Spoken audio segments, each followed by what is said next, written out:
تھا جو سفر پر تھا اور راستے میں رات ہو گئی۔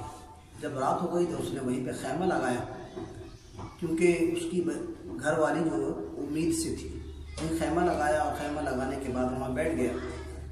سیدنا فاروق اعظم رضی اللہ تعالیٰ عنہ کا ادھر سے گزر ہوا تو آپ نے دیکھا کہ کہیں دور آگ جل رہی ہے، تو آپ نے اپنے ساتھی سے فرمایا کہ جاؤ جا کر دیکھو کیا معاملہ ہے، کیا ماجرا ہے کہ دور آگ جل رہی، کوئی خیمہ لگا ہوا لگ رہا ہے۔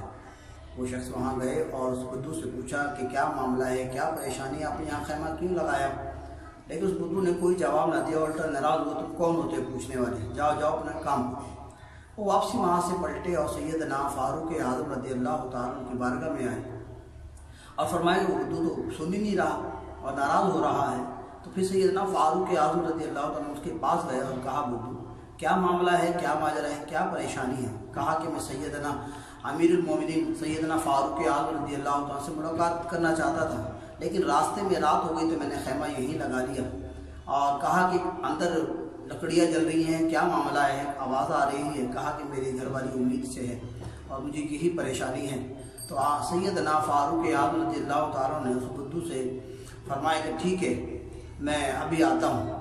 اب بدو کو یہ نہیں پتا تھا کہ آپ امیر المومنین ہیں۔ آپ وہاں سے گئے اور گھر جا کر اپنی گھر والے سے کہا کہ تو نیکی کمانا چاہتی ہے، نیکی کا موقع مل رہا ہے، نیکی کرنا چاہتی ہے؟ تو اس نے کہا ضرور، میں کیوں نہیں کرنا چاہتی۔ کہا کہ یہ معاملہ ہے۔ کہا ٹھیک ہے، تھوڑا سا گھی لے لیں، تھوڑا سامان لے لیں، تھوڑی لکڑیاں لے لیں۔ سیدنا فاروق اعظم رضی اللہ عنہ نے لکڑیاں جمع کی اور وہاں پہنچ گئے۔ آپ کی جو گھر والی تھی وہ خیمے میں چلی گئی اور گھی آپ کو دیا۔ سیدنا فاروق اعظم رضی اللہ عنہ نے کہا کہ اس کو آپ گرم کریں۔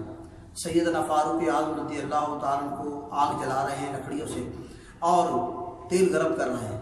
وہ بدو یہ معاملہ دیکھ رہا ہے تو وہ سمجھتا ہے کہ کوئی چوکیدار ہے جو امیر المومنین نے یہاں رکھا ہوا ہے، کوئی آنے جانے والا آئے تو اس کا خیال کرے، اور وہ بدو جو ہے ان دونوں سے اس انداز میں بات کر رہا ہے کہ جیسے یہ میرے نوکر ہیں، غلام ہیں، اور اپنا کام کرے۔ کہا جلدی جلدی آگ گرم کرو، جلدی جلدی آگ جلاؤ، جلدی جلدی تیل گرم کرو۔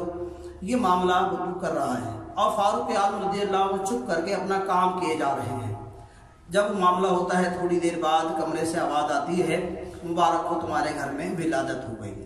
جب وہ معاملہ ہو جاتا ہے تو جب یہ جانے لگتے ہیں اور بدو کے پاس امیر المومنین سیدنا فاروق اعظم رضی اللہ تعالیٰ عنہ موجود ہیں تو وہ شخص وہ دوبارہ آتا ہے، کہتا ہے یا امیر المومنین آپ یہاں آ گئے، ان کا معاملہ حل ہو گیا۔ اور بدو دیکھ کر حیران ہو جاتا ہے کہ یہ امیر المومنین ہے، میں تو ایک غلام سمجھتا تھا، میں تو ایک چوکیدار سمجھتا تھا۔ اس کی آنکھوں سے آنسو روا ہو گئے۔ فاروق اعظم رضی اللہ تعالیٰ آپ اس سلطنت کے مالک ہونے کے باوجود آپ کا اتنا پیارا انداز، آپ نے غلاموں کی طرح آگ جلائی، پھونک مار رہے ہیں، آپ کی داڑھی میں سارا دھواں دھواں ہو گیا ہے۔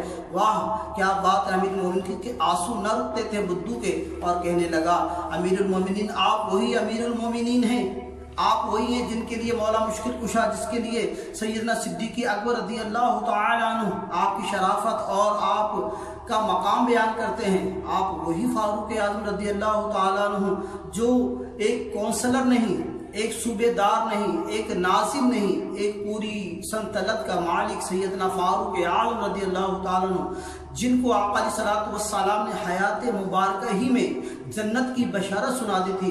کسی جنتی کو دیکھنا ہے تو سیدنا فاروق اعظم رضی اللہ تعالیٰ کو دیکھو۔ اللہ اکبر! یہ دیکھیے کہ ہمارے فاروق اعظم رضی اللہ تعالیٰ عنہ سلطنت کے مالک ہونے کے باوجود کس انداز میں اپنے عوام کی، اپنے لوگوں کی خدمت کرتے ہیں۔ اللہ اکبر! بدو نے کہا حضور آپ کو غلام بھیج دیتے، وہ یہ کام کر لیتا۔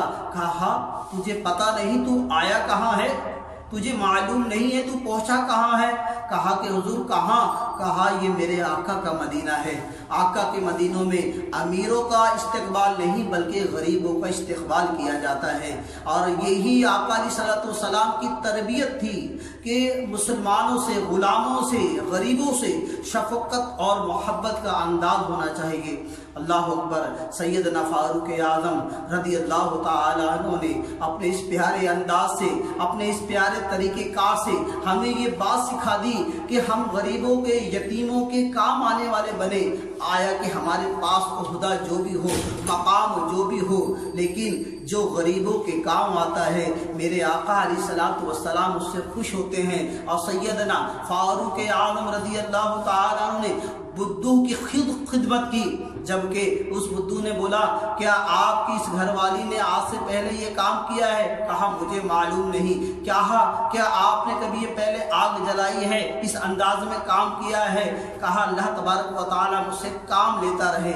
اللہ اکبر۔ وہاں بھی آپ نے اپنا غصہ نہ دکھایا کہ میں سلطنت کا مالک ہوں، ایک تو آگ جلاتا ہوں، اوپر سے تو مجھے بار بار مجھ سے سوال کرتا ہے۔ اللہ اکبر۔ سیدنا فاروق اعظم رضی اللہ تعالیٰ کو صدقہ کاش آپ کو اور مجھے بھی حاصل ہو جائے اور ہم بھی اپنے پیارے، اپنے غریبوں کی، اپنے دوستوں کی امداد و نصرت کرنے میں کامیاب ہو جائیں۔ اے کاش فاروق اعظم رضی اللہ تعالیٰ صدقہ ہمارے سلطنت کے حکمرانوں کو نصیب ہو جائے اور وہ بھی لوگوں کے کام آنے والے بن جائیں۔ پیارے اسلام بھائیو، یہی ہمارا کام ہونا چاہیے۔ اللہ تعالیٰ ہمیں عمل کی توفیق عطا فرمائے اور سیدنا فاروق اعظم رضی اللہ تعالیٰ کا صدقہ عطا فرمائے۔